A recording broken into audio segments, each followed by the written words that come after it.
দরকার হলে মানুষের বাসায় কাজ করে খাবো, তবুও নিজের সম্মান নিয়ে কথা বলতে দিব না কাউকে। জানেন আঙ্কেল, আমি ছোটবেলা থেকেই অনাথ। আপনাকে সারোগেসির মাধ্যমে আমাদের অফিসের ফারহান আদরাজ স্যারের বাচ্চার মা হতে হবে। 9 মাস পর ওনার বাচ্চা উনি নিয়ে যাবে, বিনিময়ে 20 লাখ টাকা দেওয়া হবে আপনাকে। ম্যানেজারের এমন কথা শুনে মন হতভম্ব। অফিসে এসেই এমন কিছু শুনতে হবে তাও ভাবতেই পারছে না। কি বলছে এটা ম্যানেজার সাহেব? আর স্যার, উনিও বা কেমন? এতদিন এই অফিসে কাজ করে তো এমন মনে হয়নি বসকে। উনি যথেষ্ট ভালো একটা মানুষ, যথেষ্ট সুদর্শনও বটে। আর ওনার বাচ্চার প্রয়োজন হলে বিয়েও তো করতে পারে। শুধু শুধু আমাকে কেন টানছে এর মধ্যে? হ্যাঁ, আমি এতিম, টাকার প্রয়োজন, তাই বলে এভাবে টাকার লোভী তো আমি না। এমন প্রস্তাব দেওয়ার মানেটা কি? মন দাঁড়িয়ে থাকার ব্যালেন্সটা ঠিক রাখতে পারলো না। পরে যেতে নিলেই ম্যানেজার ধরে ফেলে। আমি ঠিক থাকতে পারছি না এটা শুনে। ম্যানেজারকে আমি বাবার মতো দেখতাম, আর উনিও আমাকে মেয়ের মতোই ভালোবাসতেন। আর আজ এই বিশ্বাসটা উনি ভেঙে দিয়েছেন। এতদিন যে সম্মানের সাথে বসকে দেখতাম, সেই বসের প্রতি একরাশ ঘৃণা এসে জমলো, সাথে ম্যানেজারের প্রতিও। আমি নিজেকে যথাসম্ভব শান্ত রেখে ম্যানেজারকে বললাম, এসবের মানে কি? আমি তোমাকে আমার মেয়ের মতোই ভালোবাসি মা, আর তোমাদের বসকেও নিজের ছেলের মতো ভালোবাসি। ওকে ছোট থেকেই দেখে আসছি, অনেক রাগী আর বদমেজাজি। যেটা বলবে ওইটা যেমন করেই হোক করেই ছাড়বে, আর যথেষ্ট ভদ্র। নিঃসন্দেহে ও অনেক বুদ্ধিমানও। অফিসের অনেক শত্রুকে সে এক হাতে হ্যান্ডেল করত, সবাইকে শ্রদ্ধাও করে অনেক। কিন্তু ওর হঠাৎ এই সিদ্ধান্তকে আমি মানতে পারছি না। এটা অন্যায়। ও আমার কোনো কথাই ফেলে না, কিন্তু এই কথাটার কোনো প্রত্যুত্তর আমি করতে পারছি না। সেই সাধ্য যে আমার নেই মা। তোমার ডিটেলস সব অফিসে আছে। তোমার টাকার দরকার আর ওর বাচ্চার দরকার। আমি বলবো কি, রাজি হয়ে যাওয়াই ভালো। এবার বাকিটা তোমার ইচ্ছে মা। ম্যানেজার আঙ্কেলের কথা শুনে আমার কান ছা ছা করে উঠলো। আমি সাথে সাথেই বেরিয়ে আসলাম ওই অফিস থেকে। করবো না আর চাকরি। কালকেই রেজিগনেশন লেটার দিয়ে চলে আসবো ওই অফিস থেকে। রাস্তা দিয়ে হাঁটছি আর ভাবছি এসব। কিন্তু এই চাকরিটা যে আমার একমাত্র সম্বল ছিল। এত কম যোগ্যতা এমন চাকরি কেউ দেয় না, কিন্তু এত বড় অফিসে চাকরিটা পেলাম। কি ভেবে আমাকে চাকরিটা দিয়েছে এটাও জানি না। ওই অফিসে সব উচ্চ শিক্ষিত লোক, তা ওনাদের কথার ধরনেই বোঝা যায়। আমাকে দিয়েছিল প্রিন্টারের কাজ, কারণ এই একটা কাজই তুলনামূলক সহজ ছিল। অনেক সন্তুষ্ট ছিলাম এই চাকরি নিয়ে। কিন্তু এখন কিভাবে চলবো আমি? আদ্রাফ আমার অফিসের স্যার, দেখতে শুনতে ভীষণ ভালো, সুদর্শনও বটে। সবার সাথেই ভালো আচরণ করে। বয়স 26-27 হবে। ওনার বাবা হঠাৎ অসুস্থ হয়ে পড়ায় বাবার অফিসেই বসেছিলেন পড়ালেখার পাশাপাশি। সেই থেকেই এত বড় বিজনেসটা উনিই সামলিয়েছেন। আস্তে আস্তে এই 4 বছরে অনেক বড় করে ফেলেছেন এই বিজনেসটা। এই 4 বছরে ওনাকে যারাই দেখে আসছেন, ওনারাই বলে ওনার চরিত্রে খারাপ কোনো কিছুর রেকর্ড নেই। কিন্তু আজকে এটা কি হলো? উনি বিয়ে করবে বললেই অনেক মেয়ে হাজির হবে। তবে শুনেছি উনি মেয়ে জাতিকে বিশ্বাস করেন না, কোনো এক কারণে। ছোট থেকেই ঘৃণাও করেন না। কিন্তু তাই বলে আমার জীবনে কেন জড়াতে চাচ্ছেন উনি? আমি মন, আমার বাবা মাকে এটা জানি না। আমি বড় হয়েছি অনাথ আশ্রমে। ওখান থেকেই ইন্টার পর্যন্ত পড়তে পেরেছি। স্বাভাবিকভাবে ওখানে নিয়ম অনুসারে 18 বছর পার হওয়ার পর আমারও বের হয়ে যেতে হলো। 4 মাস আগেই আমার 18 বছর পূরণ হয়েছিল। ওখান থেকে বেরিয়ে কোথায় যাব ভাবতে ভাবতে মেয়েদের একটা ম্যাচে উঠেছিলাম। ম্যাচে ওঠার আগে কিছু অগ্রিম টাকা দিতে হয়, কিন্তু আমার ওই অল্প টাকাটাও ছিল না। অনেক কষ্ট করে ম্যাচে থাকার সুযোগ পেয়েছিলাম। বলেছিলাম আমাকে 1 মাস সময় দেওয়ার জন্য। তারপর লেগে গেলাম টিউশন অথবা যে কোনো ধরনের চাকরির খোঁজে। কিন্তু এই শহরে টিচারের অভাব নেই, তাই এত অল্প যোগ্যতাতে টিউশন পাচ্ছিলাম না। অনেক খোঁজার পর ম্যাচে আমার পাশের বেডের মিম এই চাকরিটার খোঁজ দিয়েছিল। এদিকে ম্যাচের অনেক টাকা বাকি রয়ে গিয়েছিল। শেষবারের মতো উনি আমাকে 1 মাসের টাইম দিয়েছিল। আবার এদিকে অ্যাডমিশন টেস্ট আর অনার্সে ভর্তির তারিখের শেষ তারিখ চলে এসেছে। আর এদিকে আমি টাকা জোগাড় করতে পারলাম না এখনো। কি করব ভেবে পাচ্ছি না। কিন্তু এখন এই চাকরিটাও যদি ছেড়ে দিতে হয়, কোথায় যাব আমি? এসব ভাবতে ভাবতেই একসময় চোখগুলো ঝাপসা হয়ে আসলো, পেট গুলিয়ে আসছে। সকালে তেমন কিছুই পড়েনি পেটে, কারণ আজকে চাকরির 1 মাস পূর্ণ হয়েছে আর বেতন দেওয়ার দিন ছিল। এই বেতন দিয়েও অনেক কিছু করব ভেবে রেখেছিলাম, আর কি কি করব এটার হিসাবও করে রেখেছিলাম। কিন্তু অফিসে গিয়ে এমন একটা কথা শুনতে হবে কোনোদিন ভাবতেও পারিনি। একসময় মাথাটা ঘুরিয়ে উঠলো। ধীরে ধীরে সব ঝাপসা হয়ে আসছে। একসময় রাস্তার পাশে সেন্সলেস হয়ে লুটিয়ে পড়লাম। অন্যদিকে ফারহান আদ্রাব অফিস থেকে মন বের হওয়ার সাথে সাথেই গাড়ি নিয়ে বের হয়ে গিয়েছেন। আদ্রাব উপরের তলার কাচের জানালা দিয়েই দেখছিল মনের তাড়াহুড়ো করে বের হওয়াটা। মনকে ফলো করার জন্যই ড্রাইভিং আস্তে আস্তে করছে। ফুটপাত দিয়ে হাঁটা মনকে অন্য মনস্ক লাগছে, কিন্তু আদ্রাব জানে শেষ পর্যন্ত মন রাজি হবেই, এই শর্ত দিয়ে না হলেও অন্য আরেকটা শর্ত দিয়েই। কারণ ওর এখন ভীষণ টাকার দরকার। আদ্রাব ড্রাইভিং করছে আর ভাবছে আদ্রাব মেয়ে জাতিকে কখনোই বিশ্বাস করতে পারবে না, কোনো দিনও না। না হলে মনকেই নিজের জীবনের সাথে একেবারেই আবদ্ধ করে ফেলতো। ওর যে ছোটকাল থেকেই একটা ঘটনার জন্য মেয়ে জাতির উপরে সব বিশ্বাস ঠুনকো হয়ে গিয়েছে। এইভাবে ওর যে মন মানে না, কিন্তু মন না মানলেও করতে যে হবেই। যে সম্পর্কে শুরুতেই কোনো বিশ্বাস থাকবে না, সে সম্পর্ক কিভাবে পূর্ণতা পাবে? এই বাচ্চাটার ভিতরেই ও মনের অস্তিত্ব দেখবে। আদ্রাব এসব ভাবতে ভাবতেই এক সময় খেয়াল করলো মন ফুটপাতেই লুটিয়ে পড়েছে। দ্রুত বেগে গাড়িটা চালিয়ে মনের পাশে যেতেই দেখলো মন সেন্সলেস হয়ে পড়েছে। ততক্ষণে মানুষ ঘিরে ধরেছে ওকে, একজন পানি ছিটিয়েও দিচ্ছে, কিন্তু মনের কোনো সাড়া নেই। আদ্রাব ওখানে গিয়ে মানুষকে সরিয়ে দিয়ে মনকে কোলে নিতে গেলেই কয়েকজন আটকে দেয়। ওরা বলে, আপনি কেডা? হুটহাট কইরা একটা মায়া মানুষকে কোলেই বা কেন নিতাছেন? আদ্রাব জানে এদের সাথে কথায় লাগলেই আর ছুটতে পারবে না। মুখ ফুসকেই ওর জবাব বের হলো, ওদের কাছের একজন। এটা বলেই ও মনকে কোলে করে নিয়ে গাড়িতে উঠিয়ে নিল। ওই লোকগুলোও আর কিছু বলল না। আদ্রাব গাড়িতে উঠেই ওর ড্রাইভিং সিটের পাশে মনকে বসিয়ে এক হাতে জড়িয়ে ধরে রেখেছে, আর অন্য হাতে মোবাইল নিয়ে প্রথমেই ওর কাছের বন্ধু শুভ্রকে কল দিল। শুভ্র কল ধরতেই আদ্রাব বলল, কই তুই, হাসপাতালে আছিস? ওই দিক থেকে শুভ্র হ্যাঁ বলতেই আদ্রাব কল কেটে দিল। তার এখন অন্য কোনো দিকেই খেয়াল নেই, তার একমাত্র খেয়াল মনের দিকেই। মোবাইল রেখেই মনের মাথা নিজের এক হাতে জড়িয়ে ধরে অন্য হাতে ড্রাইভিং করতে লাগলো। তার এখন দ্রুত পৌঁছাতে হবে। হাসপাতালে পৌঁছার পর গাড়ি থেকে নেমেই মনকে কোলে নিয়েই ওর বন্ধু শুভ্র এর কেবিনের সামনে গিয়েই কল দিল। সব মানুষ তাকিয়ে আছে, কিন্তু আদ্রাবের সেদিকে খেয়াল নেই। শুভ্র কেবিন থেকে বের হয়েই বন্ধুর কোলে মেয়ে দেখেই অবাকের চরম পর্যায়ে চলে গেল। এটা কিভাবে সম্ভব? আদ্রাবের কোলে মেয়ে। যে ছেলে মেয়ে জাতিকে সহ্যও করতে পারে না, সেই ছেলের কোলে মেয়ে। শুভ্র আদ্রাবের কাছে এসেই বলার জন্য মুখ খুলল, আরে দোস্ত, এটা কি দেখতে? কথা সম্পূর্ণ হওয়ার আগেই আদ্রাবের গম্ভীর মুখশ্রী দেখে চুপ হয়ে গেল। তার এতক্ষণ হুঁশই ছিল না। তার আগে মেয়েটাকে দেখেই তার মুখ অটোমেটিকলি হা হয়ে গেল। শুভ্র মনে মনে ভাবছে, এই মেয়ে এখানে কিভাবে? তার উপর আদ্রাফেরই কোলে। ওই দিন আদ্রাফের সাথে গাড়িতে করে যাওয়ার সময় তো দেখেছিলাম, জ্যামে পড়ে গাড়িতে বিরক্ত অবস্থায় রাস্তায় চোখ দিয়েছিলাম, আর তখন এই মেয়েটা রাস্তার মাঝখান দিয়ে এক বৃদ্ধ মহিলাকে রাস্তা পার করে দিচ্ছিল। এর পরে জ্যাম ছুটে গেছিল, কিন্তু আদ্রাফ ড্রাইভিং না করে রাস্তার দিকে তাকিয়ে অন্যমনস্ক হয়ে গেছিল। আমি ধাক্কা দিতেই ও সম্বিত ফিরে পেয়েছিল। তারপর আবার পিছন দিকে তাকিয়ে কিছু একটা দেখার চেষ্টা করেছিল।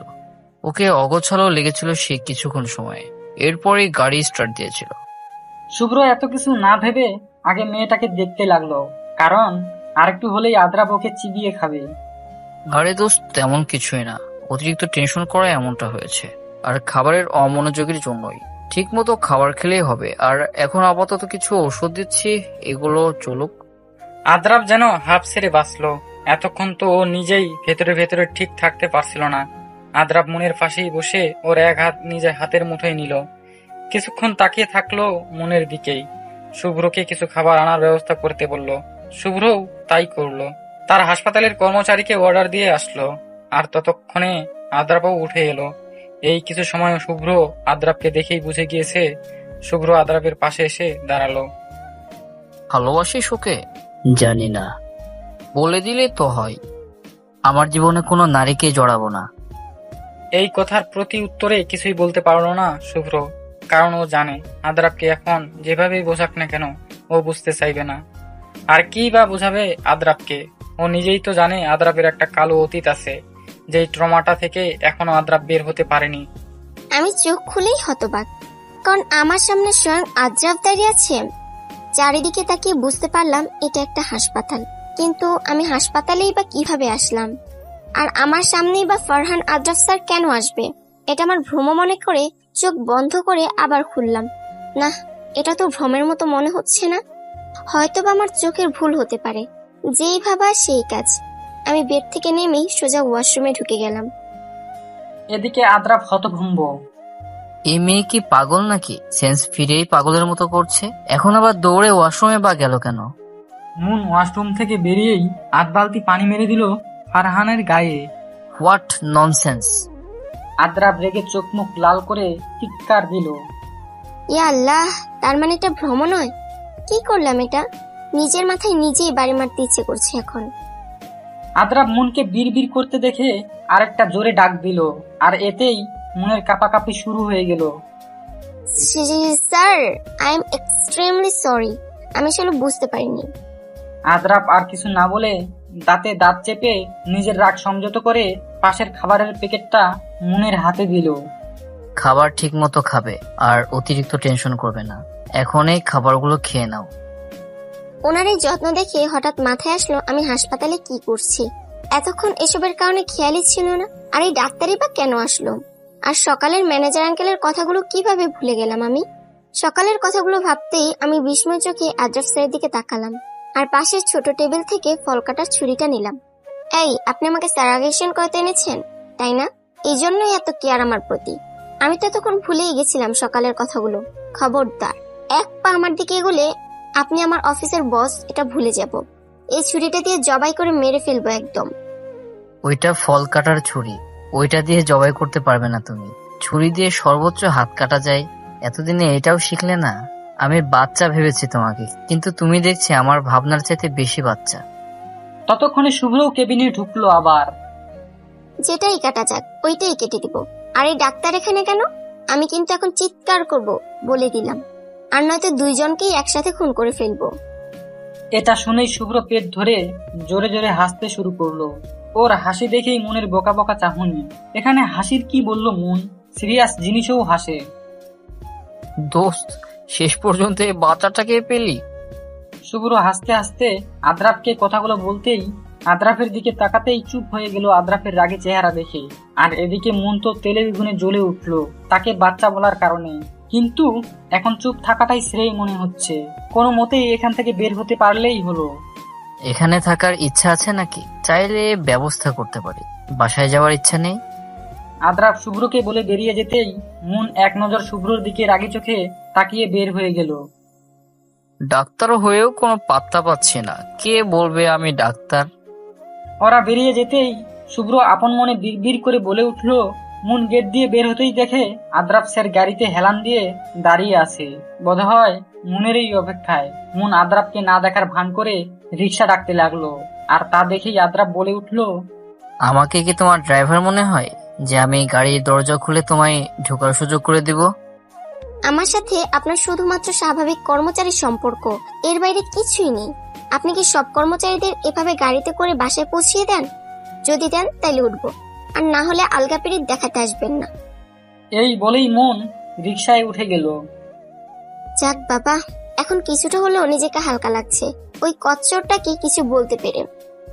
আর এদিকে আদ্রাফ মনে মনে ভাবছে, আজ একদিনে এই মেয়ের সাহস এতটাই বেড়ে গেছে। এতদিন তো এমন মনে হয়নি। যে মেয়ে চোখ তুলে তাকিয়ে কথা বলতে পারতো না, সে মেয়ে এখন এই ফারহান আদ্রাফের সাথে তর্কে জড়ায়। মুন রুমে ঢোকার সাথে সাথেই পাশের বেড থেকে মিম বলে উঠল, কই ছিলে এতক্ষণ? এতবার কল দিয়েছিলাম, ধরিসনি কেন? জানিসই তো এই সময় কাজে থাকি। জানার পরও হঠাৎ এতবার কল কেন দিলি? হোস্টেলের দায়িত্বরত কুটনি মহিলাটা আসছিল তোকে খোঁজার জন্য। বলেছে এইবারে আর সুযোগ দিবে না। আমাকে দিয়ে তোর মোবাইলে কল দিয়েছিল। তুই কল না ধরার কারণে রাগি মুড়ে বের হয়ে গিয়েছে। তুই আজটা দেখা করতে বলেছে। কি করবি মন?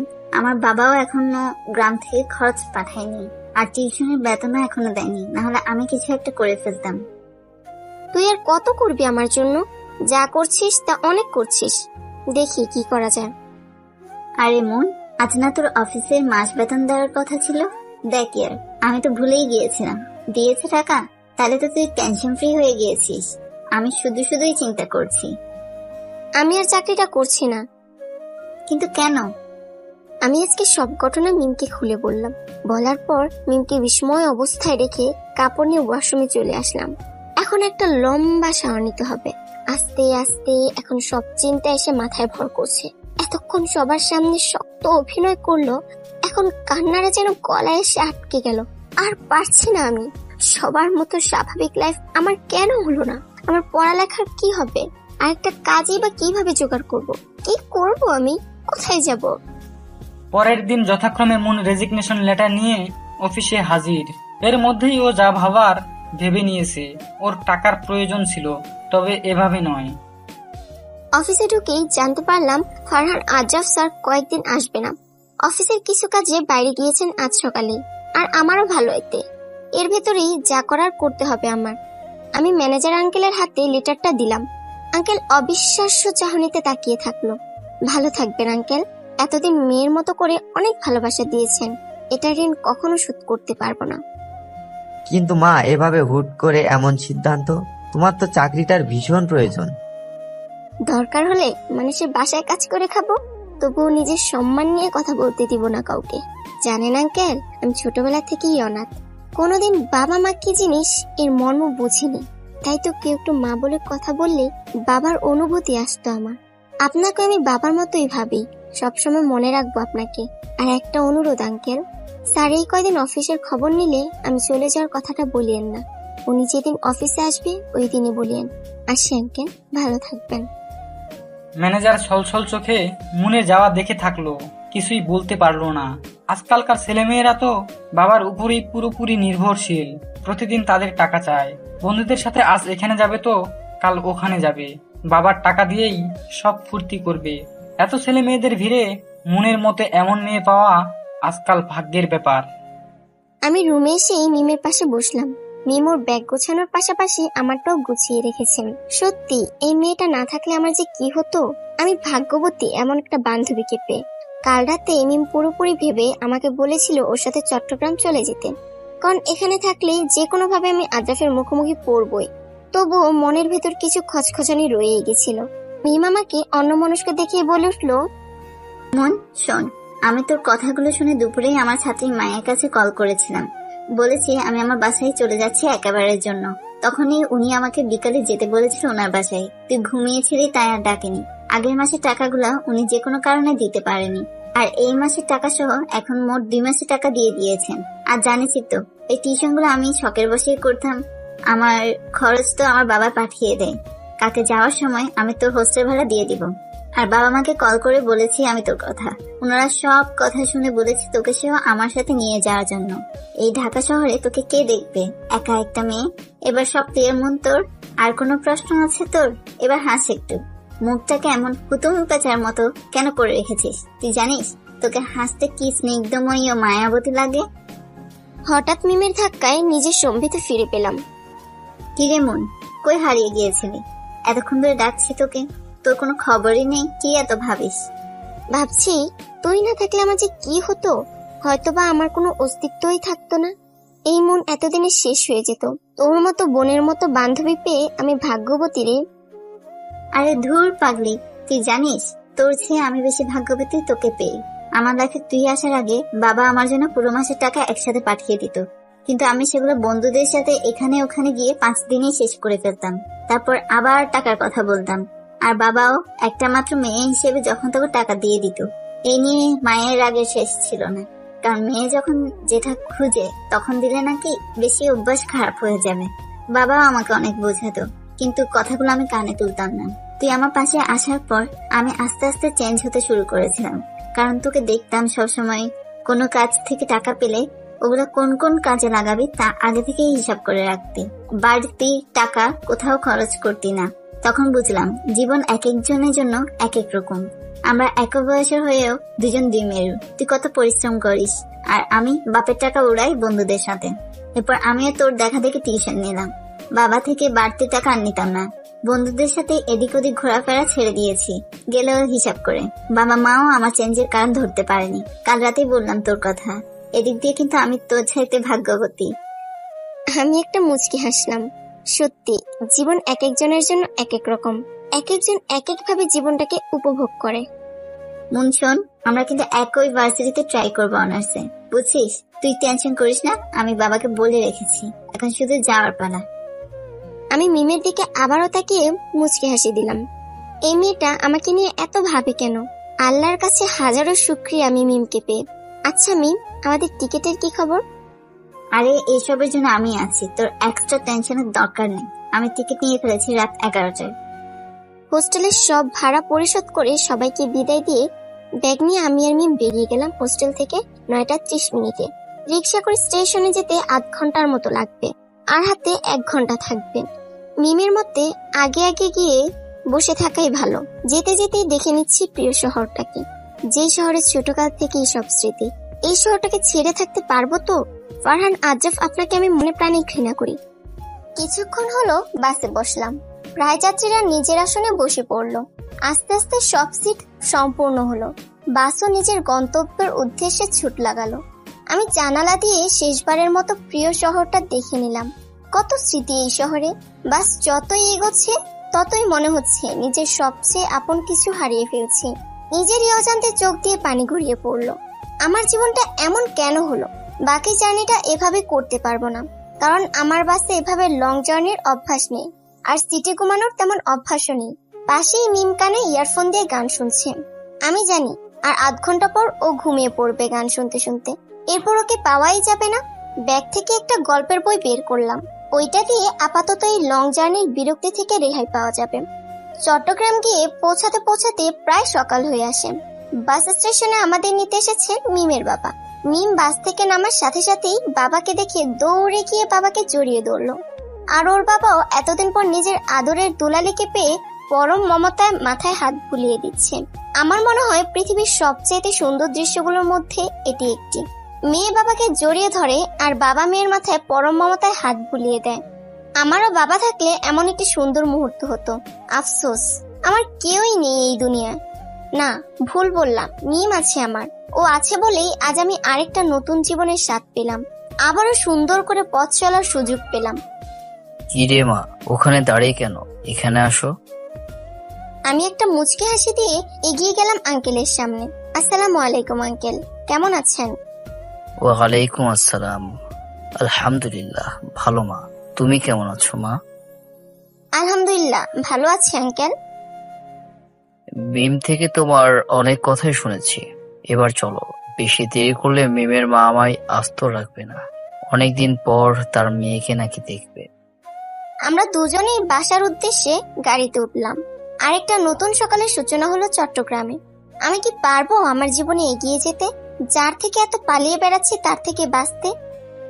ফারহান আদ্রফই যখন জানতে পারবে মুনার এই শহরে নেই, তখন ওর অবস্থা বা কেমন হবে? ভুলে যাবে নাকি ভুলতে পারবে না? বাসায় পৌঁছেই মিমের মায়ের সাথে কৌশলাদি শেষ করে আমি আর মিম রুমে আসলাম। রুমটা বেশ সাজানো গুছানো। বোধহয় মিম আসবে তাই পরিপাটি করেই রেখেছে। এই রুমে আমি আর মিম একসাথেই থাকবো। 2 তলার একদম শেষ কর্নারেই রুমটা। জানালা দিয়ে বেশ বাতাসও আসে। পরিবেশটাও বেশ উপভোগ করা যাবে এদিক থেকে। সব মিলিয়ে আমার মনে হলো এই বাড়িতে রুম এটাই সবচেয়ে বেশি সুন্দর, বেশ বড়। মন, তুই আগে গিয়ে ফ্রেশ হয়ে আয়, তারপর আমি যাব। ততক্ষণে আমি আমাদের কাপড়গুলো গুছিয়ে রাখি। আচ্ছা। ফ্রেশ হয়ে বের হতেই দেখি আমার সব কাপড়ই ব্যাগ থেকে বের করে আলমারিতে গুছিয়ে রেখেছে মিম। সত্যি এই মেয়েটাও না একদম বোনের মতো। বিছানায় বসতেই দরজা নক করার শব্দ। তাকিয়ে দেখি আন্টি দাঁড়িয়ে। আরে আন্টি, ভিতরে আসুন, বাইরে কেন দাঁড়িয়ে আছেন? আন্টি একটা মুচকি হাসি দিয়েই ভিতরে ঢুকলো। মিমের মতো এই পুরো পরিবারটাও অনেক ভালো। অবশ্য পরিবার বলতে শুধু ওর মা বাবাই আছে, আর কেউ নেই। মা, তোমার কোনো সমস্যা হচ্ছে না তো এখানে? মিমের কাছ থেকে তোমার সব কথা শুনেছি। কোনো কিছুতে মন খারাপ করে থাকবে না। এখন থেকে আমরা আছি তোমার সাথে। নিজেকে আর একা ভাববে না, ঠিক আছে? মিম যেমন আমাদের মেয়ে, তেমনি তুমিও আমাদের মেয়ের মতোই। আর তুমিও সব শেয়ার করবে আমাদের সাথে। মনে করো আমরাই তোমার আরেকটা মা বাবা। আন্টির কথা শুনে মনে হলো নিজেরই মায়ের গ্রাণ পাচ্ছি। চোখ দিয়ে 2 ফোঁটা পানি গড়িয়ে পড়লো। এই কান্না যে খুশি। কে বলেছে জীবন কঠিন? এই তো জীবনকে মানিয়ে সামনে এগিয়ে যেতে পারলেই জীবনের মানে পাওয়া যায়। জীবন এত সুন্দর তা আজকের আগে মনে হয়নি। এই তো আমি একটা পরিবার পেলাম, আবার মায়ের মতো আন্টি আর বাবার মতো একটা আঙ্কেল পেলাম। আর একটা বোন সমান বান্ধবী পেলাম। আন্টি এসে আমার মাথায় পরম মমতায় হাত বুলিয়ে দিতেই আমি আন্টিকে জড়িয়ে ধরলাম। আমি মাকে জড়িয়ে ধরার অনুভূতিটা পাইনি, কিন্তু আপনাকে জড়িয়ে ধরার পরই এই অনুভূতিটা অনুভব করতে পারলাম আন্টি। এই পাগলি, আমিও তোর আরেকটা মা ভেবে নেই। মিম যেমন আমার মেয়ে, ঠিক তেমন তুইও আমার আরেকটা মেয়ে। কি করে বলছি এজন্য কিছু মনে করিস না, তুইও তো এখন থেকে আমাদের আরেকটা মেয়ে। আমি আন্টির কোলে মাথাটা রেখে চোখ বন্ধ করলাম। এই তো আমার নিজের মায়ের মতোই স্বাদটা পাচ্ছি। কি হচ্ছে এখানে আমাকে ফেলে? এই যে মা, তোমার যে আরেকটা মেয়ে আছে সেটা কি মনে নেই? একজনের মাথা কোলে নিয়ে বসে আছো। মুন, সর সর, আমার জন্য জায়গা রাখ। তুই একদিকে, আমি আরেকদিকে, দুই মেয়ে দুই দিকে জায়গা। দেখি দেখি। মা, আমার মাথায় মনের মতো হাত বুলিয়ে দাও। আন্টিও পরম মমতায় দুই হাত দুইজনের মাথায় বুলিয়ে দেন। এখন মনে হচ্ছে এই তো এটাই আমার পরিবার। আজকাল এমন ভালো মনের মানুষ পাওয়া বড্ড কঠিন। সেই দিক দিয়ে আমি ভাগ্যবতী। এত অল্পতে এত সুন্দর নিজের মতো করে একটা পরিবার পাবো কোনোদিন ভাবিনি। হয়েছে, এবার উঠ। সারা রাত জার্নিতে তো তোরা কিছু খাসনি মনে হয়। আমি নিচে গিয়ে খাবার তৈরি করছি, তোরা আয়। আচ্ছা, আসতেছি আমরা। নিচে গিয়ে খাবার খেয়ে মিমের সাথে রুমে এসে গেলাম। আঙ্কেলও বলেছেন নিজের মতো করেই থাকতে এখানে, আর ভার্সিটির অ্যাডমিশন নিয়ে যা করার উনিই করবেন। আপাতত কয়েকদিনের জন্য টেনশন ফ্রি আছি। এখন দুইজনেই একটা জম্পেশ ঘুম দিব। রাতে গাড়িতে ভালো ঘুম হয়নি। মন, শোন, ঘুম থেকে উঠেই বিকালে আমরা বাইরে যাব, কেমন? তোকে দেখাবো আমাদের চট্টগ্রাম। আপাতত একটু এদিকে যাব ঘুরতে, এখন ঘুমা। আমিও একটা মুচকি হাসি দিয়ে শুয়ে পড়লাম। শোয়ার সাথে সাথেই চোখে এক রাজ্যের ঘুম এসে ধরা দিল। আস্তে আস্তে ঘুমের দেশে পাড়ি দিলাম। কারো ধাক্কায় নিজের অর্ধ ঘুমটা ভেঙে গেল। চোখ মুখ কুচকিয়ে দেখি মিম কেবলাকান্ত মার্কা হাসি দিয়ে সামনে দাঁড়িয়ে আছে। মিমের বাচ্চি, দিলি তো আমার এত সুন্দর ঘুমটার 12টা বাজে। তোকে এখন আমি এক বালতির পানিতে চুবাতে পারলেই রাগ কমবে। তোর রাগ আগে ফেল। আমি তোকে বালতি ভরে পানি মারিনি, এটার জন্য শকর কর। কতক্ষণ ধরে ডাকছি তোকে, তোর ঘুম থেকে ওটার নামই নেই। আরো বলিস অর্ধ ঘুম। সে খেয়ে শুয়েছিল, এখন বিকাল 5টা বাজে। ধুর, তোর এসব ফালতু পেঁচাল বাদ দে। কি জন্য ডেকেছিস ওইটা বল, আমি আবার ঘুমাবো। মা ডাকে নাস্তা করার জন্য। আর কিসের এত ঘুম? নাস্তা করে তোকে নিয়ে ফুচকা খেতে যাব। অগত্যা মিমের টানা হিস্ট্রানাতে উঠতেই হলো। ঘুমো ঘুমো চোখে ফ্রেশ হতে গেলাম। ফ্রেশ হয়ে বেরিয়েই দেখি, কিরে মিম, দেবদাসের মতো ওইভাবে বসে আছিস কেন? কি হলো? এই নে, এই কুর্তিটা পরে তৈরি হয়ে নে, খেয়েই বের হবো। বেশি না, এটা 10 মিনিট করে 20 মিনিট লাগবে মাত্র। খেয়ে চলে আসবো। নাস্তার পর্ব সেরেই আন্টিকে বলে বেরিয়ে গেলাম মিমের সাথে। রিক্সায় উঠেই চট্টগ্রামের আশপাশ দেখতে লাগলাম। এক অন্যরকম শহর। আর মিম যেখানে আনলো ওই জায়গাটা একদম নিরিবিলি। চারিদিকেই গাছপালা। প্রতি গাছের নিচে কয়েকজন মিলে একটা আড্ডাখানা। জায়গাটাতে প্রকৃতির ছোঁয়া। চারদিকে থেকেই সবসময় বাতাস। বোঝাই যাচ্ছে এখানকার মানুষদের এই জায়গাটা ভীষণ প্রিয়। কেউ কেউ একলা বসে প্রকৃতিটা উপভোগ করছে, আর কেউ কেউ 2-5 জন বন্ধু নিয়ে আড্ডা দিতে দিতে উপভোগ করছে। এর ভিতর আবার ফুচকা, ঝালমুড়িও আছে। সব মিলিয়ে জায়গাটা অনেক সুন্দর। সবুজ গাছগাছালি আর পাহাড়ে ঘেরা এই মনোরম পরিবেশটি যে কারোই মন কাটতে বাধ্য। চারিদিকে দর্শনার্থী, জোয়ান বৃদ্ধ, কপত কপতের মিলন মেলা, এক মুখর পরিবেশ সৃষ্টি হয়েছে। মাঝখানের মাঠে আবার খুদে খুদে ক্রিকেটারও দেখা যাচ্ছে, আর অন্যান্য ছোট ছোট ছেলে মেয়েরাও খেলছে এই মাঠে। চিত্ত বিনোদনের পাশাপাশি নির্মল বায়ু, খোলা মাঠ, সবুজ পাহাড়ের জন্য এটি একমাত্র শ্বাসক্রিয়া গ্রহণের জায়গা বলে মনে হলো আমার। সব মিলিয়ে এই পরিবেশটা যে কারো মন ভালো করে দিতে বাধ্য। মিম ঝাল ঝাল 2 প্লেট ফুচকা নিয়ে সামনে আরেকটা গাছের নিচে বসলো, সাথে আমিও গেলাম। আমার দিকে 1 প্লেট বাড়িয়ে দিল। ফুচকা মুখে পড়তে পড়তে বলল মিম, অনেক সুন্দর। জানিস, ঢাকা যাওয়ার আগে আমি এখানে সবসময় আসতাম। মন খারাপ হলেই চলে আসতাম। এটা আমার মন ভালো হওয়ার টনিক। একা একা বসে প্রকৃতি দেখতাম।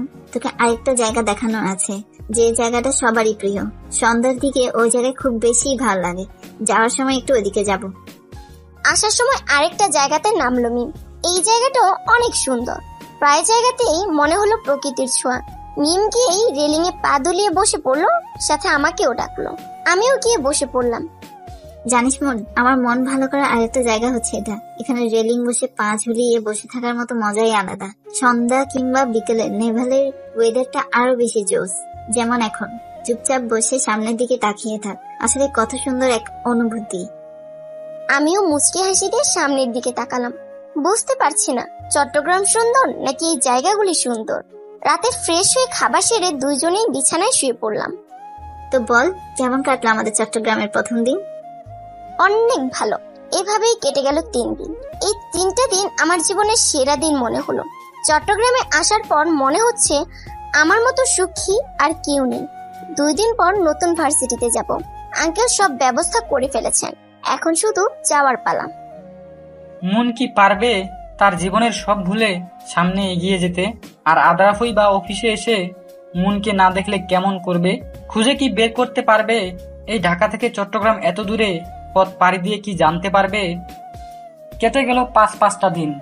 একদিকে মনের মনে হলো তার জীবনের সবচেয়ে খুশির দিনের দেখা পেয়েছে সে, অন্যদিকে আদ্রাফের আজ খুশির দিন। এতদিন অনেক কষ্ট করে নিজেকে ওখানে মানিয়েছিল। এই 5 দিন ওর মনে হয়েছিল কয়েকশো দিনের মতো। এতদিন কারো একজনের শূন্যতা অনুভব করছিল, আজ মনে হলো অনেক দিনের অপেক্ষার অবসান। অফিসে ঢুকেই ম্যানেজার থেকে আগে অফিসের সব খবরাখবর নিল, তারপরেই নিজের কেবিনের দিকে হাঁটা ধরলো। ওর কেবিন মনের কাজের জায়গাটা পার করেই যেতে হতো। কেবিনে ঢুকার সময় একবার ওই জায়গায় চোখ পড়ল, কিন্তু জায়গাটা খালি। হয়তো মন এখনো আসেনি, কিন্তু মন তো এই 1 মাস 1 দিনেও দেরি করে আসেনি। হয়তোবা কোনো কারণে দেরি হচ্ছে, হয়তো একটু পরে চলে আসবে। তবুও কিছু একটা শূন্যতা অনুভব হচ্ছে আদ্রাফের। এসব ভাবতে ভাবতেই চেয়ারে গা এলিয়ে দিল আদ্রাফ। কাল রাতেই ডিল কনফার্ম করে রওনা দিয়েছিল ঢাকার উদ্দেশ্যে, মাঝরাতেই পৌঁছেছিল। অন্য সময় হলে কোনো দিনেও এই দিনে অফিসে আসতো না আদ্রাফ, কিন্তু আজ এসেছে কোনো একটা বিশেষ কারণে, যেটা না করলে ওর মন শান্তি পাবে না। ভীষণ টায়ার্ড লাগছে ওর। স্যার, আসতে পারি? আঙ্কেল, আপনাকে কতবার না বলেছি আমাকে স্যার না ডাকার জন্য? আমি তো আপনার ছেলেরই মতো। আচ্ছা বাবা, আসলে আমি একটা কথা বলার জন্য এসেছি। জি বলুন আঙ্কেল। আসলে আঙ্কেল, ভয় পাওয়ার কি আছে? অফিসে কোনো কিছুর ভুল হয়েছে? আপনাকে আমি আমার বাবার মতোই দেখি। কোনোদিন কোনো ভুল নিয়ে আপনার উপর আওয়াজ করে কথা বলেছি? আপনি নিশ্চিন্তে থাকুন, বলে ফেলুন। কোনো ভুল হলে আমি সমাধানের ব্যবস্থা করছি। আসলে তা না তো? এটা মনের রেজিগনেশন লেটার। আপনি বাইরে যাওয়ার দিনই চাকরি ছেড়ে দিয়েছে। হোয়াট? আপনি আমাকে আগে বলবেন না? আসলে ও আমাকে মেয়ের মতো করে অনুরোধ করে বলেছিল, আপনি না আসা পর্যন্ত বলতে বারণ করেছিল, তাই বলতে চেয়েও পারিনি। আদ্রাফ চিৎকার করে কিছু বলতে চেয়েও বলতে পারলো না। ওর মাথা কাজ করা বন্ধ করে দিয়েছে। কি করবে ভেবে পাচ্ছে না। কোথাও যেন ও শূন্যতা অনুভব করছে। চোখগুলো 2 মিনিটে লাল বর্ণ ধারণ করেছে। মাথা ব্যথা করছে ভীষণ। এই ট্রমা থেকে ওকে একমাত্র শুভ্রই বের করতে পারবে। আদ্রাফ মোবাইল নিয়েই শুভ্রকে কল করলো। শুভ্র, শুভ্র, কই তুই? দ্রুত আমার অফিসে আয়। আঙ্কেল, মনের ডিটেলসটা আনুন তো। ম্যানেজার হ্যাঁ বোধক মাথা নাড়িয়ে বের হয়ে গেল। ম্যানেজারের এখন নিজেরই খারাপ লাগছে। মনের কথা মেয়ের মতো করে ভাবতে গিয়ে আদ্রাফকে আর বলা হয়নি। ওই দিনেই বলা উচিত ছিল, কিন্তু আদ্রাফ কেন মনের মতো একজন সাধারণ মেয়ের কাজ ছাড়াতে এত রিয়্যাক্ট করছে? তার মানে কি মনের কাছে ওই দিনের প্রস্তাব দেওয়ার সাথে আদ্রাফের কোনো সংযোগ ছিল? আদ্রাফ তো মেয়ে জাতিকে ঘৃণা করে, তবে বাচ্চাকে নয়। তার মানে কি ওর জীবনের কালো অতীতটার জন্যই মনের কাছে যেতে শর্ত জুড়ে দিয়েছিল? ম্যানেজারের কাছে এখন সব পরিষ্কার। ওর এখন আদ্রাফের জন্য ভীষণ মায়া হচ্ছে। তার এখন দ্রুত শুভ্রকে সব বলতে হবে, আর মনের ডিটেলসটাও দিতে হবে আদ্রাফকে। এই মুহূর্তে এসব থেকে একমাত্র শুভ্রই পারবে আদ্রাফকে বাঁচাতে। শুভ্রই ওর একমাত্র ছোটবেলা থেকে কাছের বন্ধু। অন্যদিকে মিম আজকে কলেজে যাবে না। সকাল হতেই নাকি মাথা ব্যথা। মেয়েটার মাথা ব্যথা হওয়ার আর সময় পেল না। আজ নিয়ে 3য় দিন কলেজের। আঙ্কেল অফিসে যাওয়ার সময় নামিয়ে দিয়ে গেল। উনি আবার বিনা কারণে কলেজ মিস দেওয়া পছন্দ করে না, তাই তো চলে আসতে হলো একা একা কলেজে। কলেজে এখনো তেমন কারো সাথেই কথা হয়নি, তাই তো বিরক্তি লাগছে ক্লাসটা। একই ক্লাসের হয়েও সে এখনো কোনো ছেলেকেই চিনে না। হঠাৎ কেউ একজন এসে মনকে বলল, পরিচয় হতে পারি? শিওর। ক্লাসে অনেক হট্টগোল, চলো বারান্দায় যাই। মনের ইচ্ছে করছিল না উঠতে, তবুও এভাবে কাউকে ফিরিয়ে দেওয়া যায় না, তাই অগত্যা উঠতে হলো। আমি দিমান বড়ুয়া, আর তুমি? মেহরাফ মন। আনকমন নাম, কিন্তু সুন্দর। আপনার নামও সুন্দর। আমরা তো সেম ক্লাস, আপনি না বলে তুই বললেই ভালো। বাবারে, একলা তুই। এভাবেই কথা চলতে থাকলো। ছেলেটার কথার ধরনে মনে হচ্ছে অনেক ফ্রি মাইন্ডেড, মিশুকও বটে। যাক, মন আজকে ক্লাসের জন্য একজন বন্ধু পেল, এখন আর একা ক্লাস করতে হবে না। এদিকে শুভ্র অফিসে ঢুকতেই ম্যানেজার শুরু থেকেই সব বলল আদ্রাফের কেবিনে আসতে আসতে।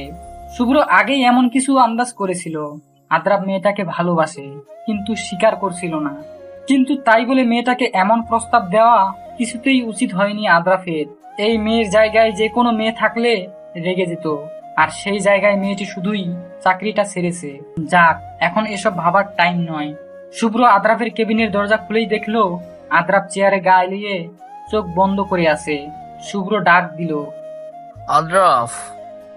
আদ্রাফ চোখ খুলেই সামনে তাকাতেই শুভ্র থমকে গেল। আদ্রাফের চোখগুলো লাল বর্ণ ধারণ করেছে। আদ্রাফ শুভ্রকে দেখেই উঠে এলো চেয়ার ছেড়ে। শুভ্রকে বলল, খুব দ্রুতই মনের হোস্টেলে যেতে হবে, মনকে বোঝাতে হবে। আচ্ছা, আমি যাচ্ছি ওই হোস্টেলে। ওখানে গিয়ে মনকে হোস্টেলে পাবো। আমি গাড়ি করে ওকে বুঝিয়ে নিয়ে আসবো তোর সাথে কথা বলার জন্য। না, তোর সাথে আমিও যাব। শুভ্র আদ্রাফের দিকে এক পলক তাকিয়ে হ্যাঁ বোধক মাথা নেড়ে বেরিয়ে গেল। ওর এখনো বিশ্বাস হচ্ছে না আদ্রাফের মতো একটা ছেলে একটা সাধারণ মেয়ের চাকরি ছেড়ে দেওয়াতে কেন এত রিয়্যাক্ট করবে। শুভ্র এসব ভাবতে ভাবতেই আদ্রাফের গাড়ির পাশে গিয়ে দাঁড়ালো। আদ্রাফ ড্রাইভিং সিটে উঠতেই শুভ্রও তার পাশের সিটে উঠে পড়লো। গাড়ি এসেই মনের হোস্টেলের সামনে দাঁড়ালো। শুভ্র ঠিকঠাক দেখে বলল, হ্যাঁ হ্যাঁ, এটাই। তুই গিয়ে মনকে নিয়ে আয়, আমি এখানে আছি। 2 মিনিট পর শুভ্র গাড়ির সামনে এসেই হাঁপাতে লাগলো। তা দেখেই আদ্রাফ গাড়ি থেকে বেরিয়ে এলো। আদ্রাফ, মন আর ওর রুমমেট কিছুদিন আগে নাকি হোস্টেল ছেড়ে দিয়েছে। কি বলছিস তুই? তুই চিন্তা করিস না, আমরা ঠিকই খোঁজ পাবো মনের। শুভ্রর কথায় কিছুটা হলেও শান্ত হলো আদ্রাফ। তার এই ভাই সমান বন্ধুটি ঠিকই খোঁজ দিবে মুনের। আচ্ছা, মুনের জন্য আদ্রাফের এমন পুরছে কেন? ও তো নারী জাতিকেই ঘৃণা করে। এর উত্তর আদ্রাফের নিজের কাছেও নেই। সেই দিন পুরোটা দিন শুভ্র মনকে খোঁজার চেষ্টা করলো। এরপরের 2টা দিনেও মনের স্কুল কলেজ সব জায়গাতেই গিয়ে দেখলো, কিন্তু কেউই মনের খোঁজ দিতে পারলো না।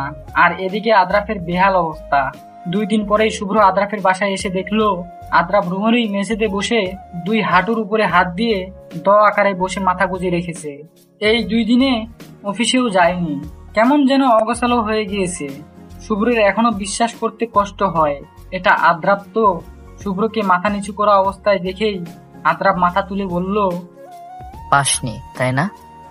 শুভ্র মাথা উপরে তুলে প্রিয় বন্ধুকে দেখেই আবার মাথা নিচু করে ফেললো। আজ এই বন্ধুটার জন্য কিছু করতে ইচ্ছে করছে ভীষণ ভাবে, কিন্তু কি করবে ও? যে নিজ থেকে হারিয়ে যায় তাকে চাইলেই আর খুঁজে পাওয়া যায় না। আদ্রাফ আজ বুঝতে পারছে মন ওর মনের কোন জায়গাতে ছিল। এখন শুধু আফসোস ছাড়া আর কিছুর উপায় নেই। মেয়েটা তো ওর এই জীবনটা নিয়েই সুখী ছিল, কেন সেখানে আমি গিয়ে তার জীবনের মোড়টাই ঘুরিয়ে দিলাম? মনের খোঁজ ও কিভাবে পাবে? এই এত বড় শহরে কোথায় খুঁজবে ও মনকে? তাহলে কি সত্যিই মন ওকে ফেলে চলে গেছে? মন চলে গিয়েছে এটা ভাবতেই বুকটা মুচড়ে উঠলো আদ্রাফের। কোথাও যেন একটা শূন্যতা অনুভব হচ্ছে। আদ্রাফ কি মনকে আর কোনোদিন দেখবে না? না, এটা কি ভাবছে সে? অবশ্যই দেখবে, সে মনকে খুঁজে বের করবেই। অন্যদিকে সন্ধ্যার দিকে পড়তে বসেছে মন। পড়ার টেবিলটা জানালার সাথে, জানালা বন্ধ করাই ছিল। কি মনে করে যেন জানালাটা খুলে দেয় মন। সঙ্গে সঙ্গে শা শা করে বাতাস প্রবেশ করে ঘরে, সারা শরীরে কম্পন তুলে যায়। এমনিতেই ঠান্ডা পড়ছে খুব, আবার জানালা খুলে দেওয়ায় বাতাসও যোগ হয়েছে।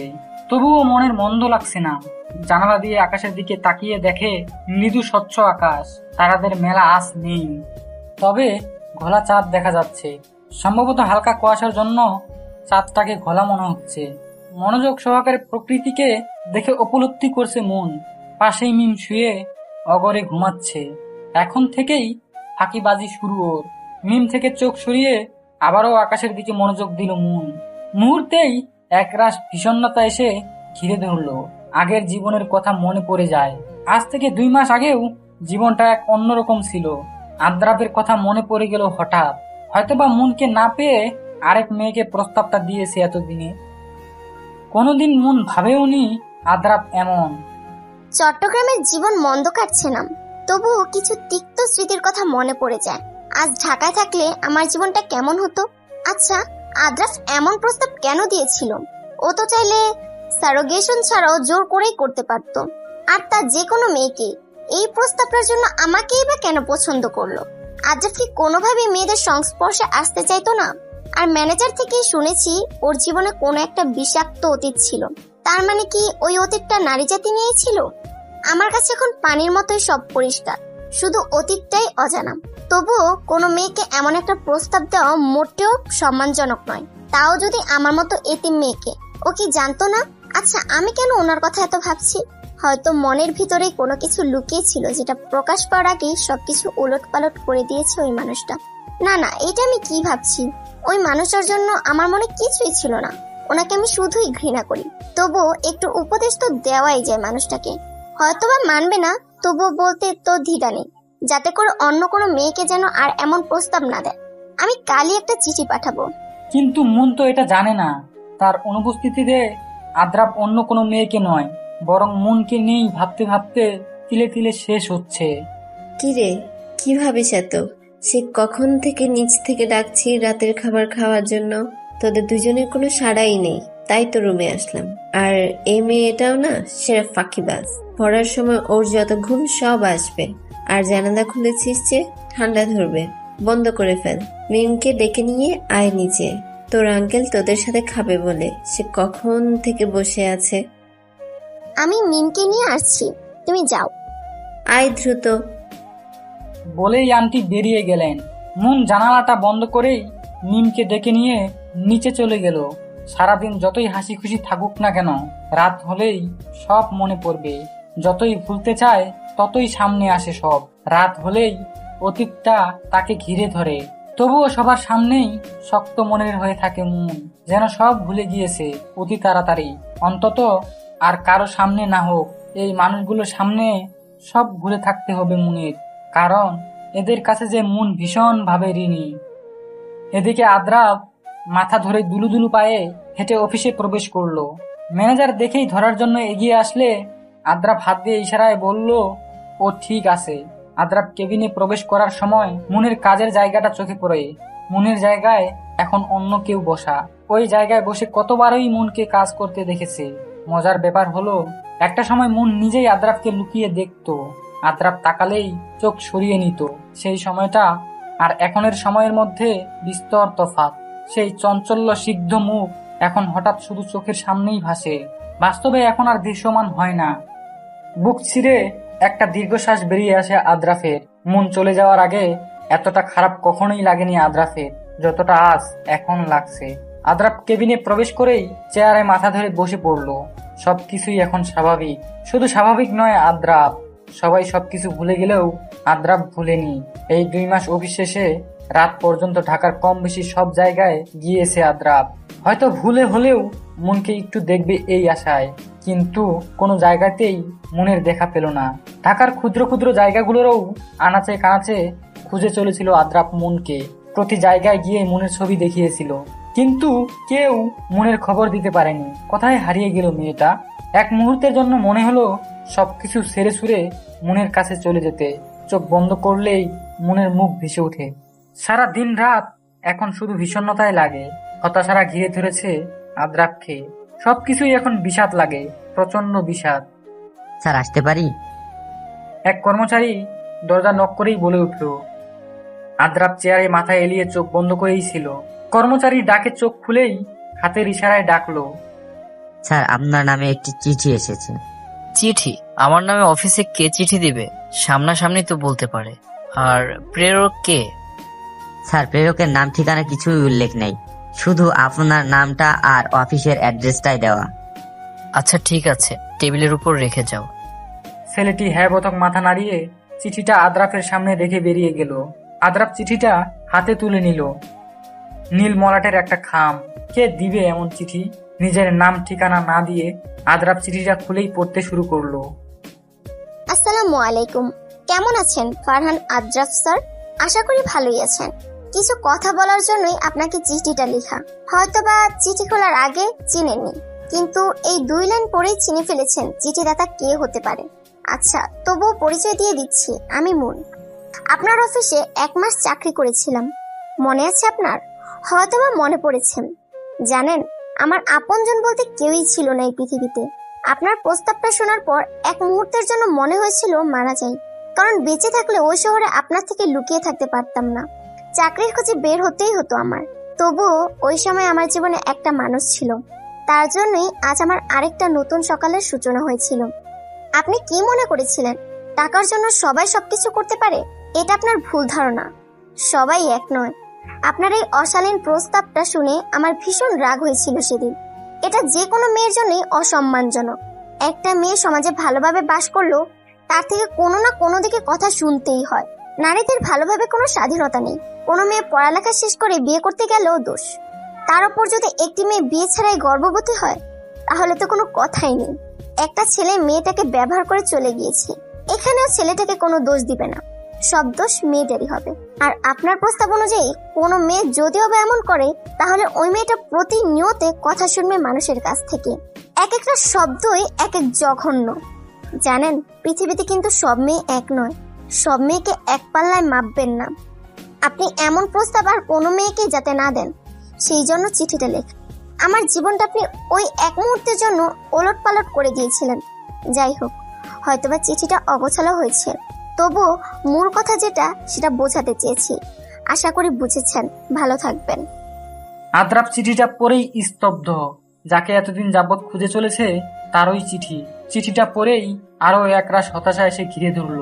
সে তো মা জাতিকেই ঘৃণা করে, তবে আর সব মেয়েকে তো যথেষ্ট সম্মান করে। মন ওকে খারাপ ভেবেছে।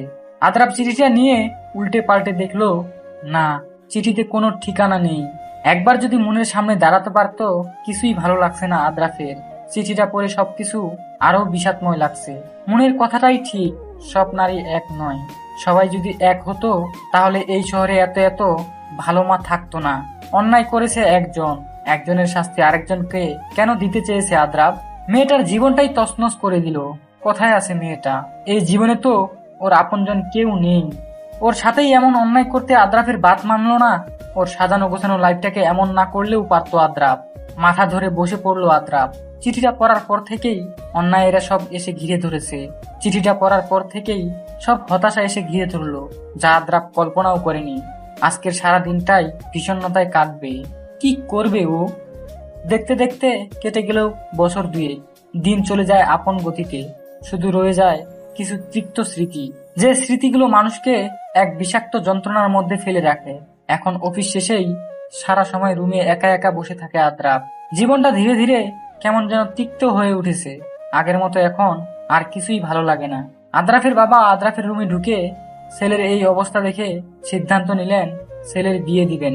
দিন 2 পরেই উনি পাত্রী দেখার জন্য জোর করতে লাগলেন আদ্রাফকে। আদ্রাফ নির্বিকার থাকে, কিছু একটার চিন্তায় থাকে সব সময়। বাবাকে উত্তর দেয়, বিয়ের কথা বলো না বাবা, আমার ইচ্ছে নেই। এভাবে একা কতদিন থাকবি? বয়স তো হলো। এই মুহূর্তে বিয়ে করতে প্রস্তুত নয় আমি বাবা। সেই 2 বছর ধরে বলে আসতেছিস, তোর প্রস্তুতিটা হবে কখন? বাবা, এসব শুনতে আমার ভালো লাগছে না, প্লিজ। বিয়ে কর, নতুন বউকে নিয়ে দেশ বিদেশে ঘুরে বেড়াবি, ভালো লাগবে। বাবা প্লিজ, আমি ঘুমাবো। ছেলের রুম থেকে হতাশ মুখে বেরিয়ে গেল আদ্রাফের বাবা। আদ্রাফ রুম অন্ধকার করে বসে রইল। আদ্রাফ সন্ধ্যের পর একটু গিটার নিয়ে বসে। হয়তো গিটারের সুরেই কেউ একজনকে খুঁজে চলে। একাকিত্বরা চারদিক থেকে এসে চেপে ধরে আদ্রাফকে। জীবনটা তিক্ত হয়ে উঠছে দিন দিন। অফিস, বাড়ি, এসবে বিরক্তি এসে গেছে। আর ভালো লাগে না। সবকিছু ছেড়ে ছুড়ে কোথাও যেন চলে যেতে ইচ্ছে করে। কোনো একটা অপরাধবোধ জেগে উঠে। এই অপরাধবোধ কিসের? নিজেকে প্রশ্ন করতেই মনের মুখ ভেসে ওঠে চোখের সামনে। একটা নিষ্পাপ এতিম মেয়ে, নিজের আপন জায়গা হারা আদ্রাফের জন্য। কত সুন্দর হাসি খুশি ছিল মেয়েটা। ওর জীবন এক মুহূর্তের মধ্যে উলট পালট করে দিয়েছিল আদ্রাফ। ভেতরটা দগ্ধ হচ্ছে পুরনো যন্ত্রণায়। তার উত্তাপ ছড়িয়ে পড়ছে চারদিকে। নিজের ভুলের জন্যই নিজেকেই ধিক্কার জানাতে ইচ্ছে করছে। সময় ঠিক সময়েই তার প্রতিশোধ নিয়ে নেয়। যেমন এখন নিজে নিজেই পুড়তে হচ্ছে। আজকাল ঘুমের ঘরে মনের মুখচ্ছবি ভেসে ওঠে। মেয়েটা কোথায় আছে কে জানে। কি নিষ্পাপ পবিত্র মুখ ছিল মেয়েটার, কত চঞ্চল মিষ্টি ছিল, অথচ মেয়েটার সবকিছু উলট পালট করে দিয়েছে এই আদ্রাপ। ভাবতেই নিজেকে কেমন যেন স্বার্থপর মনে হচ্ছে। মুনের সাথে একবার দেখা করা দরকার, হয়তো ও এখন আর একা নেই, ওর জীবনে অন্য কেউ এসে গেছে। এটা ভাবতেই বুকটা মুচড়ে উঠলো আদ্রাফের। যদি এটা সত্যিই হয় তাহলে আদ্রাফ কিভাবে থাকবে ওকে ছাড়া? এটাই হয়তো আদ্রাফের শাস্তি হবে। এদিকে মুনের জীবন এখানে ভালোই চলে। 1 বছর আগে আমি পড়াশোনার পাশাপাশি একটা পার্ট টাইম জব নিয়েছি। ওইটা দিয়েই এখন আমার পড়াশোনা চালিয়ে নিই। অবশ্য আঙ্কেল আন্টিদের অনেক আপত্তি এটা নিয়ে। ওনারা বলেছেন মিমের মতো করেই আমার সব দেখবে। এমনিতেও অনেক করেছেন এনারা আমার জন্য, অনেক করে বোঝানোর পর রাজি হয়েছেন। এমনি একসাথেই থাকি। আজকে ক্লাসে প্ল্যান হয়েছিল কলেজ থেকে একটা ট্যুর দেওয়ার। ট্যুরের প্ল্যান হচ্ছে চট্টগ্রামের মহামায়া লেক, মিরসরাই উপজেলায় অবস্থিত। এটা রাঙামাটি কাপ্তাই লেকের পরে বাংলাদেশের অন্যতম বৃহত্তম লেক। এটা আঙ্কেল আন্টিদের বলার পর প্রথমে রাজি হয়নি, পরে বলেছেন সম্পূর্ণ যেন কলেজের আওতায় থাকি, এদিক ওদিক বেশি না যাই। সামনের 20 তারিখ আমাদের ট্যুর। ও হ্যাঁ, বলতে ভুলেই গিয়েছি, এখন আমরা 3 বেস্ট ফ্রেন্ড। দিমানের সাথে ওই দিনের পর থেকে ভালোই বন্ধুত্ব হয়ে গিয়েছে। সব রেডি, এখন শুধু যাওয়ার পালা। শেষ পর্যন্ত তাহলে যাচ্ছি আমরা। সূর্যের আলো থাই গ্লাসের কাচ ভেদ করে আদ্রাফের বিছানায় এসে ঘাপটি মেরে বসেছে। ল্যাপের ভিতর থেকে মাথা বের করেই, চোখ বন্ধ করেই আর মরা ভাঙে আদ্রাফ। আস্তে আস্তে চোখ খুলেই জানালার দিকে তাকিয়ে একটা হাই তুলে কাল রাতে এসেই শুয়ে পড়েছিল। অনেক মাস পর শুভ্র আর বাকি বন্ধুরা একটা পার্টির আয়োজন করেছিল, সেই সুবাদে ওখানে যাওয়া। জানালার পর্দাও দিতে মনে ছিল না, যার কারণে ঘরে সূর্যের আলো প্রবেশ করতে পেরেছে। অবশ্য এমন মিষ্টি রোদ আদ্রাফের খারাপ লাগছে না, বরং অলস্যকে আরো বাড়িয়ে দিচ্ছে।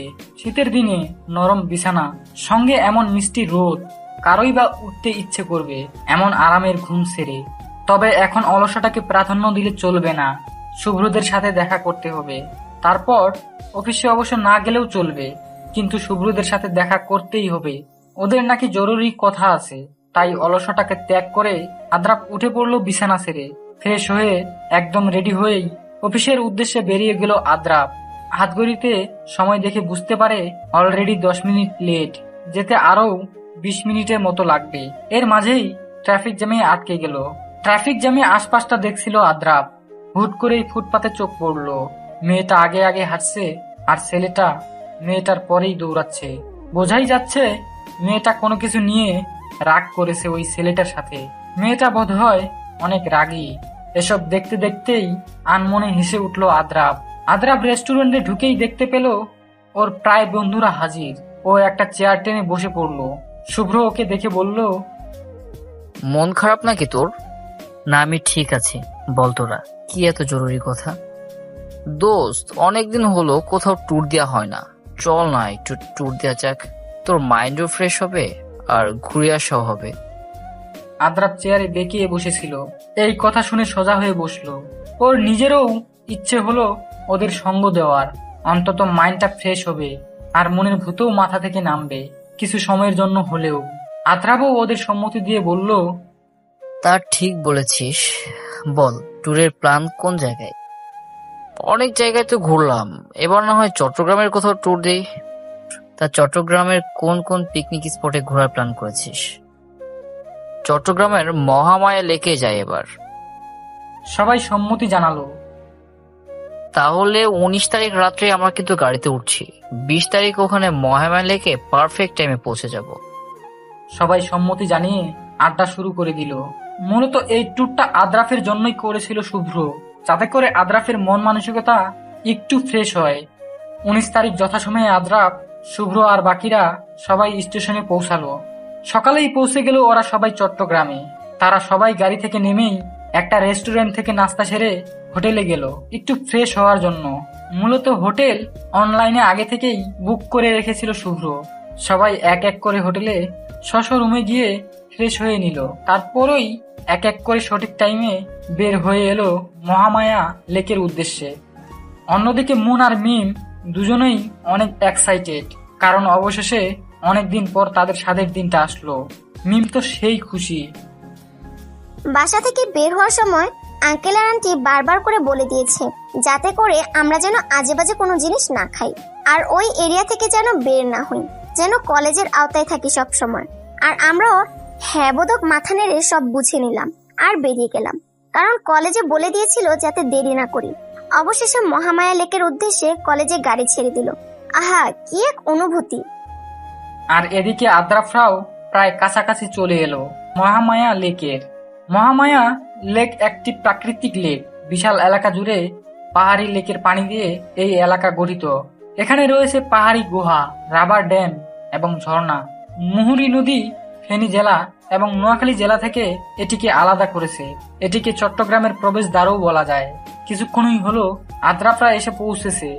গাড়ি থেকে নেমেই গেট থেকে ইকো পার্কের টিকিট কেটে ঢুকে পড়লো ওরা সবাই।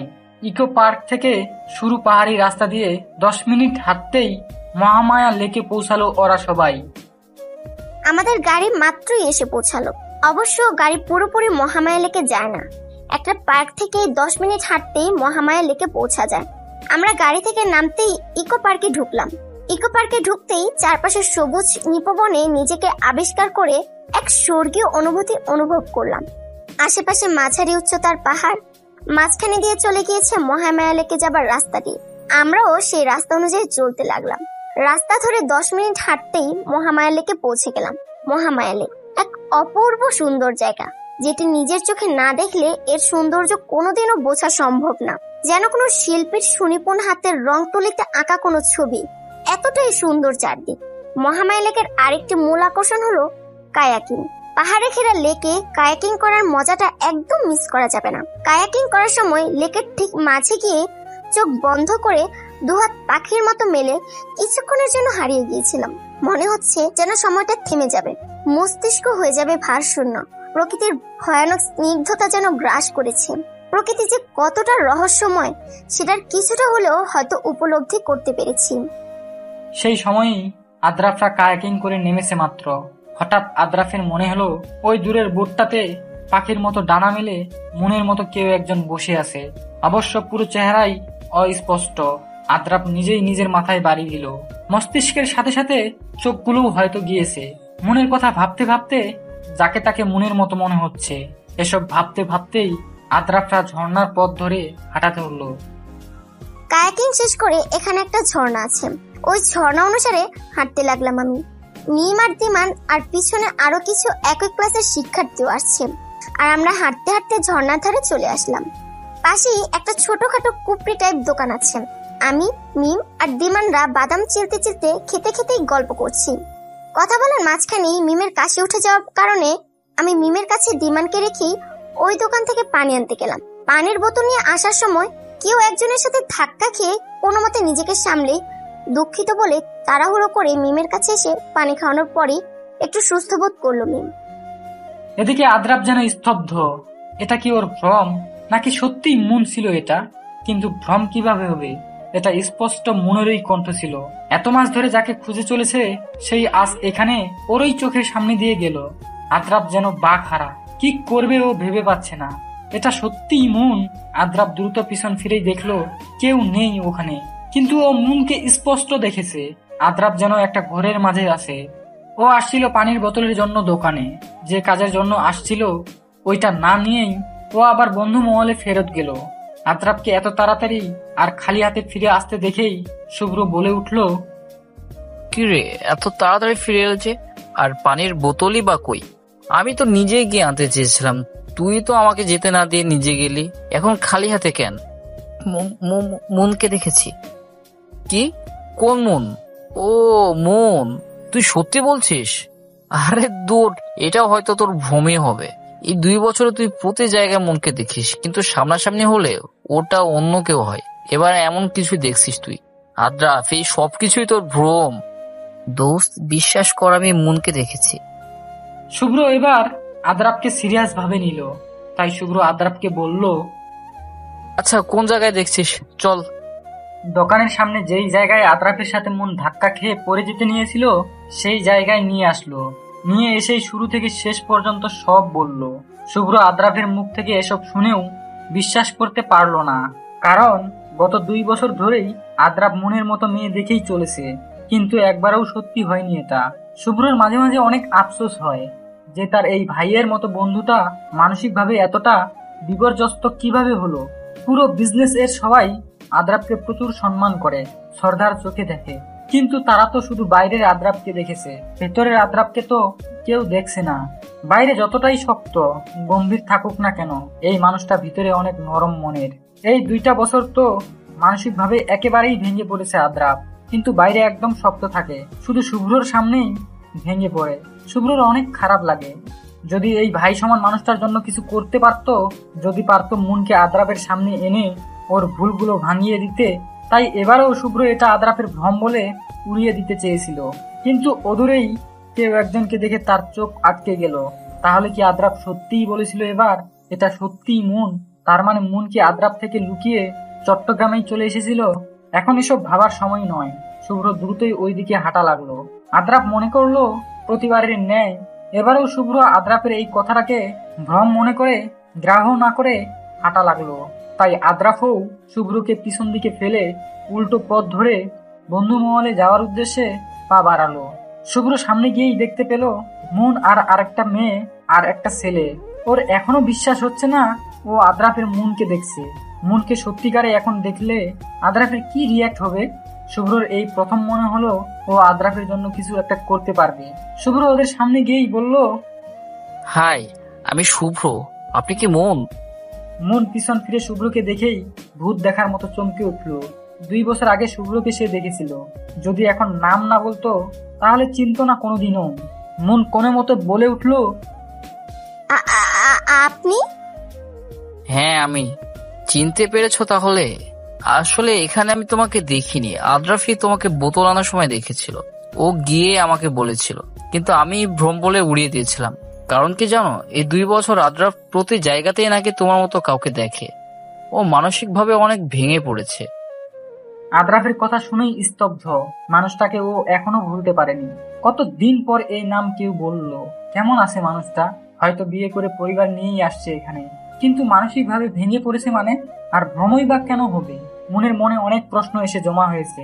এই সব প্রশ্নের উত্তর এখন সামনে থাকা ব্যক্তি শুভ্রই দিতে পারবে। আদ্রাপের সামনেই মুন দাঁড়িয়ে আছে। আদ্রাপ যেন হতবাক। সে কিছুতেই বিশ্বাস করতে পারছে না। তার মনে হচ্ছে সামনে হাত বেরিয়ে মুনকে ছুটে গেলেই মুন অদৃশ্য হয়ে যাবে। কারণ এই 2 বছর প্রতিটা দিনই মুন এমন করে আসতো আর আদ্রাপের করা ভুলগুলো ধরিয়ে দিত। ওকে প্রতি মুহূর্তে মুহূর্তে অনুশোচনায় পুড়তে হতো। তার কল্পনায় হাত বাড়ালেই অদৃশ্য হয়ে যেত। তখন মুনের আর কোনো অস্তিত্ব থাকতো না। তাই এবারও একইভাবে আদ্রাপ হাত বাড়াতে নিলেই আবার কি মনে করে গুটিয়ে নিল হাতটাকে।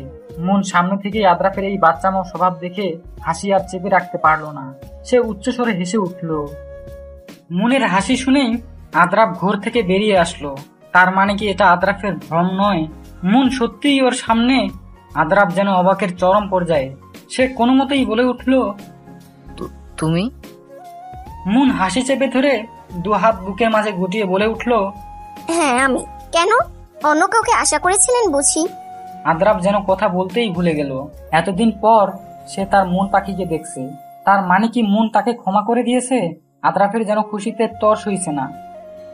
এই যে কোথায় হারিয়ে যাচ্ছেন কিছুক্ষণ পর পর? নাকি কল্পনার সংসার টংসার বাচ্চা কাচ্চা নিয়ে ভেবে ফেলছেন? আদ্রাপের কাশি উঠে গেল এই কথা শুনে। এই 2 বছরে লাজ লজ্জা সব খেয়ে ফেলেছে এই মেয়ে। তখন তো কথাও বলতো মাথা নিচু করে, আর এখন দেখি ভয়ও পায় না। আদ্রাপ নিজেই বিড়বিড় করে বলে উঠল। এইসব দেখেই মনের হাসি যেন থামতেই চাইছে না। ওকে কিছুক্ষণ আগেই আদ্রাপের ব্যাপারে শুভ্র সব খুলে বলেছিল। আর আদ্রাপের কালো অতীতের ব্যাপারেও বলেছিল যে কেন সে নারী জাতিকে ঘৃণা করত। মুন তবুও আদ্রাপের মুখ থেকে শুনতে চায়। সে আদ্রাপের এই বিশ্বাস ভঙ্গ করবে, দেখিয়ে দিবে সব নারী এক নয়। তার সব প্রশ্নের উত্তর পেয়ে গিয়েছে শুভ্রর কাছ থেকে। শুভ্র তাকে এও বলেছে যে আদ্রাপ ওকে ভালোবাসে। এখন শুধু আদ্রাপের বিশ্বাস অর্জনের পালা। শুভ্র, মিম আর বাকিরা কেউ এখানে নেই। তারা সবাই অন্যদিকে ঘুরছে। এখানে শুধু মুন আর আদ্রাপই আছে। তারা এখন ছোট্ট 2টা পাথরের উপর বসে আছে। পাশেই ঝর্ণার পানির কলকল ধ্বনি শোনা যাচ্ছে। মুন আদ্রাপের দিকে তাকিয়ে দেখলো সে এক ধ্যানে সামনে পানির দিকে তাকিয়ে আছে। মনও আর বিরক্ত করলো না। সেও চুপচাপ বসে আছে অদূরেই তাকিয়ে। তো কোথায় হারিয়ে গেছিলে এই 2 বছর? আদ্রাফ আগের নিয়ে ওদিকেই তাকিয়ে বলল। মন আদ্রাফের কথায় ওর দিকে তাকালো। আপনি থাকতে দিচ্ছেন আমাকে ওই জায়গায়? আদ্রাফ এই কথার জবাবে আর কিছু বলতে পারলো না। আবারও আগের অপরাধ বোধ জাগ্রত হয় ও লজ্জায় কুকড়ে গেল। মন এটা বুঝতে পেরে নিজেকে নিজেই গালি দিল। কেন শুধু শুধু এসব বলতে গেল বেচারাকে? সবকিছু জেনেও আদ্রাফকে আবারও না চাইতেই কষ্ট দিয়ে ফেললো। জানো মন, এই 2 বছর ঢাকার পুরো আনাচে কানাচে তোমায় খুঁজেছি, কিন্তু পাইনি। আমি তো আশায় ছেড়ে দিয়েছিলাম যে তোমায় আমি হারিয়ে ফেলেছি। প্রতিদিন তুমি আমার কল্পনাতে আসতে। আজকেও তোমাকে দেখার পর আমি মনে করেছিলাম এই 2 বছরের মতো আজও এটা হয়তো আমার কল্পনা বা আমার ভ্রম, যেন ছুঁয়ে দিলে অদৃশ্য হয়ে যাবে। এই কথার জবাবে মন আর কিছু বলল না। 2 মাস পর দিন চলে যায় নিজের মতো করে। এখন সবকিছুই ঠিকঠাক। সেই দিনের পর থেকে মনের সাথে আদ্রাফের সবকিছুই স্বাভাবিক। মনও আদ্রাফকে ক্ষমা করে দিয়েছে। আদ্রাফের সাথে এখন মিমের ফ্যামিলিরও ভালো রিলেশন। আদ্রাফের অফিসের আরেকটা শাখা রয়েছে চট্টগ্রামে। সে অফিসের কাজে চট্টগ্রামে আসলে মন মিমদের বাসায় আসে। সেই দিনের কথা আদ্রাফ আর ওর বাবা চট্টগ্রামে মিমের ফ্যামিলিতে মনের ব্যাপারে বলেছে। আর এতে আঙ্কেল আন্টিও রাজি। ওনারাও ভীষণ খুশি। আর মিম তো বেজায় খুশি। অবশেষে সবকিছু ঠিকঠাক মতো হয়েই গেল মন আর আদ্রাফের। এখন আর কোনো বাধা নেই। বাসর ঘরে বসে আছে মন। এতদিন লজ্জা না লাগলেও তার এখন ভীষণ লজ্জা লাগছে। আদ্রাফ এসেই মনকে বলল, চলো দুজনে মিলে নফল নামাজ পড়ে নি। আর এদিকে মন তো বেজায় রাগ। মন ঘোমটা দিয়ে বসে আছে। কই সিনেমার মতো ঘুমটা তুলে বউকে দেখবে, তা না করে উনি না দেখে উঠে যেতে বলছে। লাগবে না ওনার দেখা, আমি রাগ করেছি ভীষণ। বিড়বিড় করে বলে মন মুখ ভার করে নামাজের উদ্দেশ্যে ওয়াশরুমে চলে গেল অজু বানাতে। আর আদ্রাফ মুস্কি হাসি দিয়ে তাকিয়ে আছে ওর যাওয়ার পানে। নামাজ পড়ে উঠে আদ্রাফ রুমের বাইরে বের হয়ে গেল।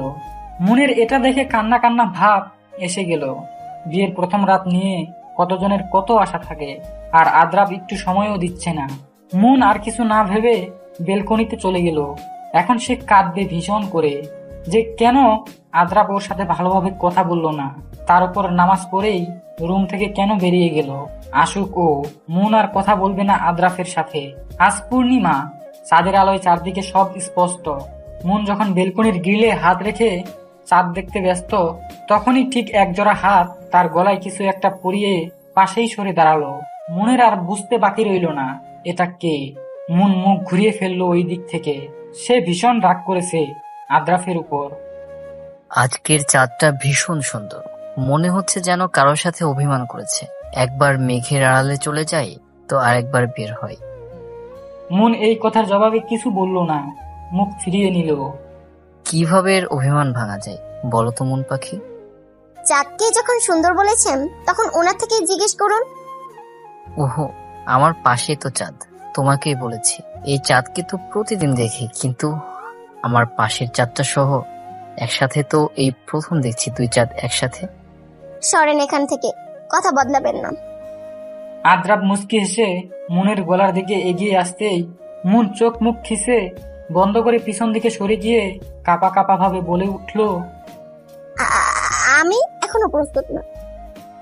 অনেকক্ষণ হয়ে যাওয়ার পরেও কোনো কিছুর আভাস না পাওয়াতে মন এক চোখ খুলেই দেখতে পেল আদ্রাফের হতভম্ব মুখটা। এর পরপরই আদ্রাফ উচ্চস্বরে হো হো করে পেট চেপে ধরে হেসে উঠল। মন তো হতবাক, এখানে হাসির কি বলল সে? পরক্ষণে নিজের বলা কথাটা ভাবতেই লজ্জায় কুকড়ে গেল সে। আদ্রাফ ওই অবস্থায় মুখে হাসি চেপে ধরে বলে উঠল, সিরিয়াসলি মন পাখি, আমি তোমার গলার ধারের কাছে যেতেও এখন তোমার প্রস্তুতি লাগবে? মন তো ব্যাককল বনে গেল। এই দেখো, তোমার গলাতে আমি এখানে এসেই এটা পরিয়ে দিয়েছিলাম, আর নামাজ পড়ে বাইরে বাবার রুমে এটার জন্যই গিয়েছিলাম। ওই দিন ভুলে ওখানে ফেলে এসেছিলাম। মন নিজের গলার রকেটটা নিয়েই দেখলো একটা লাভের ভিতর খোদাই করে চাঁদ লেখা। অসম্ভব সুন্দর রকেটটা। তার মানে কি আদ্রাফ মুন অর্থ চাঁদ বুঝাতে চেয়েছিল? পছন্দ হয়েছে চাঁদ? হ্যাঁ, ভীষণ। এভাবেই হাসি খুশি ভাবে তাদের প্রথম রাতটা কেটে গেল। সেই দিনের পর থেকে সবকিছুই আরো সুন্দরভাবে চলতে লাগলো। শুধু একটা জিনিসে মুনের ভীষণ রাগ, কারণ আদ্রাফ আজ পর্যন্ত তাকে ভালোবাসি কথাটা একবারও বলেনি। হয়তোবা মনের কথাও এখনো অতীতের বিশ্বাস ভাঙ্গাটা রয়ে গিয়েছে।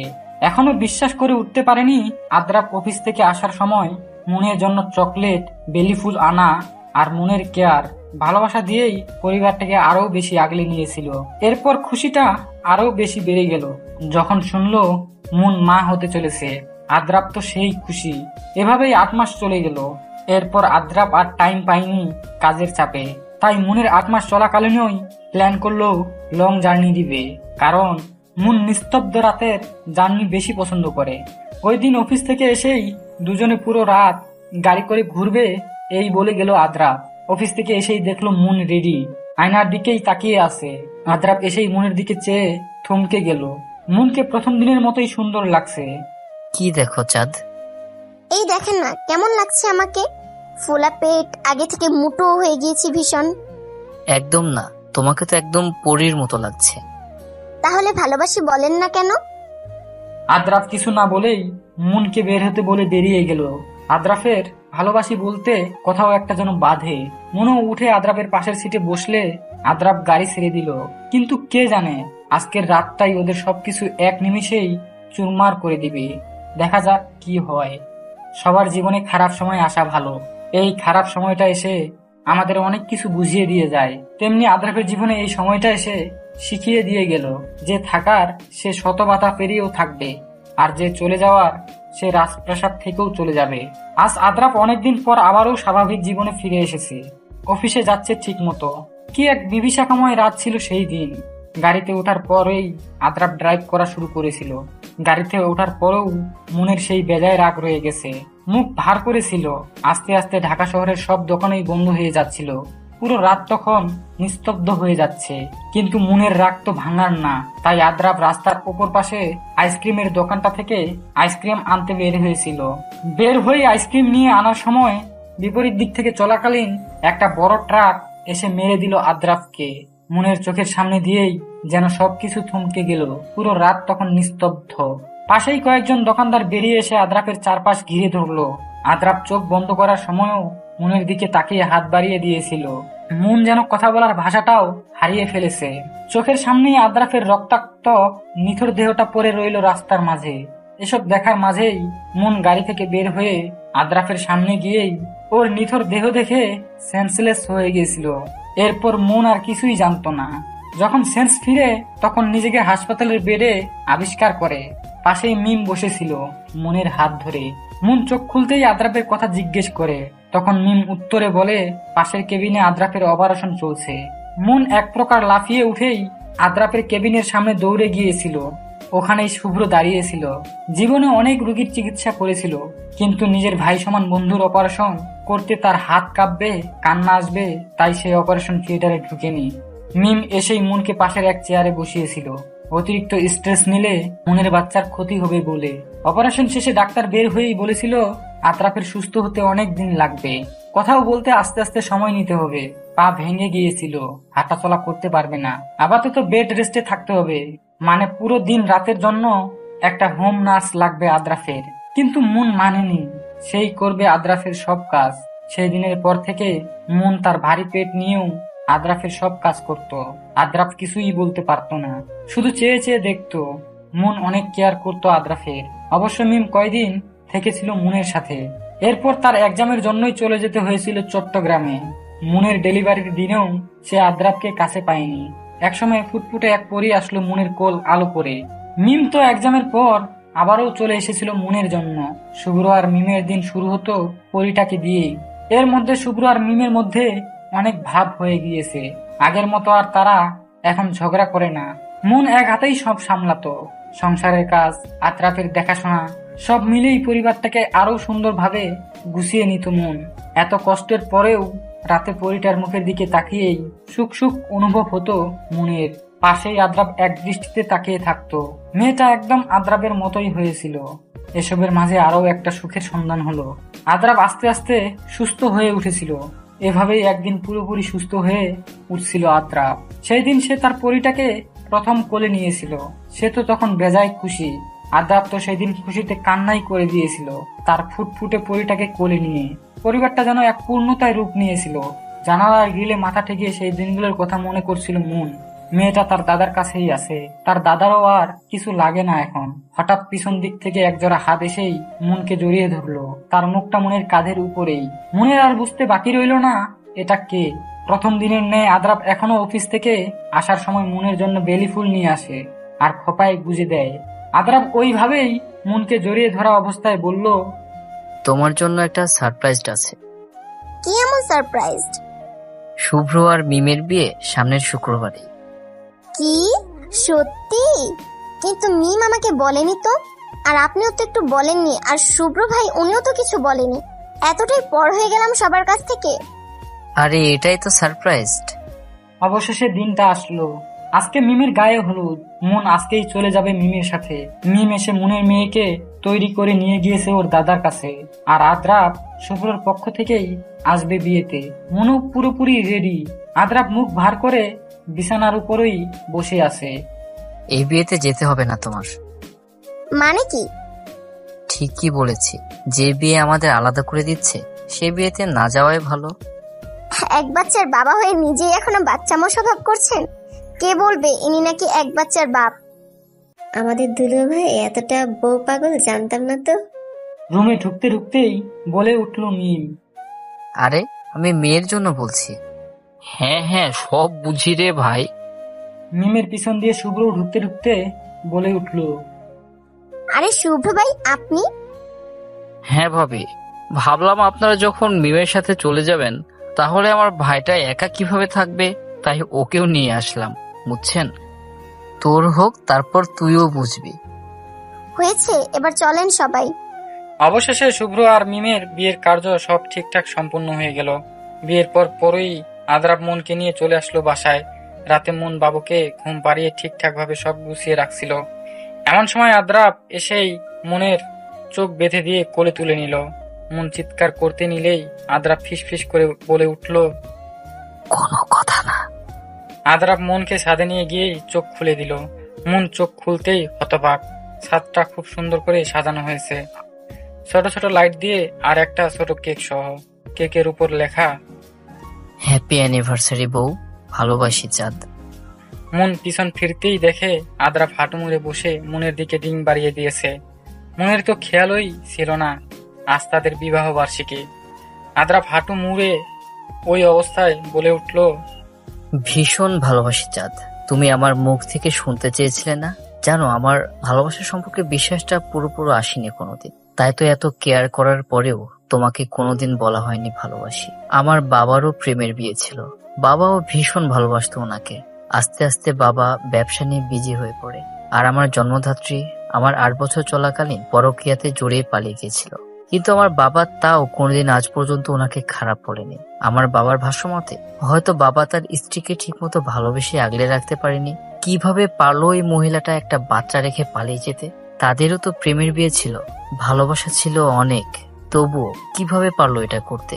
সেই থেকে আমি ভালোবাসা শব্দটাকে ঘৃণা করতাম, কিন্তু তোমাকে যেদিন আমি প্রথম দেখি সেদিনই ভালোবেসে ফেলেছি। তুমি আসার পর আমার সেই আগের বিশ্বাসটা ভেঙে দিলে। আমার অ্যাক্সিডেন্টের পর তুমি শিখিয়ে দিলে আসলে সবাই এক নয়। তুমি চাইলে তখন আমাকে ছেড়ে যেতে পারতে। টানা 3 মাস তুমি তোমার শরীর খারাপের মধ্যেও আমার খেয়াল রেখেছিলে।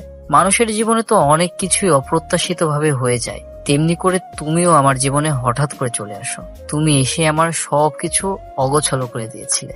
মনের উপরে তো আর কারোর হাত থাকে না, কিন্তু ওই যে বিশ্বাসটা যে আসতো না আমার। আমি জানি তুমি কাছে থাকলে আমার মন টানবে, তাই তো তোমাকে দূরে সরানোর জন্য সারোগেসির প্রস্তাবটা দেওয়া, যাতে করে সারোগেসির মাধ্যমে তোমার বাচ্চা নিয়ে আমি তোমার অস্তিত্বটা সারা জীবন রাখতে পারি, আর তুমিও যেন আমাকে ঘৃণা করো। আমি দেখিয়ে দিতে চেয়েছিলাম একটা বাচ্চার মা ছাড়া সুন্দরভাবে জীবন বাঁচতে পারে, কিন্তু তুমি দূরে যাওয়ায় বুঝেছি তোমাকে ভুলবার নয়। আমার ধারণাটাও বদলে দিলে তুমিও দেখিয়ে দিলে সবাই এক নয়। এই যে এখন দেখো, এত কিছুর পরেও তুমি আমাকে ছেড়ে যাওনি, এক হাতেই সব সামলিয়েছিলে। এত কিছুর মাঝখানেও তোমার স্বামী নিয়ে জেলাস ছিলে, নার্স দিতে চেয়েছিল আমার জন্য, কিন্তু না, তুমি অসুস্থতার মধ্যেও আমার সব ধরনের কেয়ার করতে, অথচ আমি পাশে ছিলাম না তোমার সময়ে। এটাই তো ভালোবাসা। সত্যিকারের ভালোবাসা ছেড়ে যাওয়ার নয় চাঁদ। তুমি আমার আগের অতীতের বিশ্বাসটা ভেঙে দিলে চাঁদ। ভালোবাসি অনেক অনেক, হয়তো তোমার মতো করে বাঁচতে পারবো না, কিন্তু তবু সবচেয়ে বেশি চেষ্টা করব। তুমি যে আমার মন পাখি। মন তো ওখানেই দাঁড়িয়ে কান্না করে দিয়েছে। এই কান্না যে দুঃখের নয়, সুখের কান্না। অবশেষে আদ্রাব মুখ ফুটে বলল, এটাই তো শুনতে চেয়েছিল আদ্রাবের মুখ থেকে মুন। আদ্রাব উঠেই মনকে রিং পরিয়ে দিয়ে চাঁদের দিকে ইশারা করে বলে উঠল, এই পূর্ণিমার চাঁদের মতোই তুমি আমার অন্ধকার জীবনটাকে আলো করে দিয়েছো। রাতের বেলায় চাঁদ যেমন পুরো আকাশটাকে সুন্দর বানিয়ে দেয়, ঠিক তুমিও আমার জীবনে সে জীবনটাকে সুন্দর করে দিয়েছো। আমার জীবনে তুমি আমার চাঁদ, আমার জীবনটাকে তুমি পূর্ণ করে দিয়েছো। তুমি হিনা এই আদ্রাফের জীবন অপূর্ণ, তুমি আমার পূর্ণতা মন পাখি।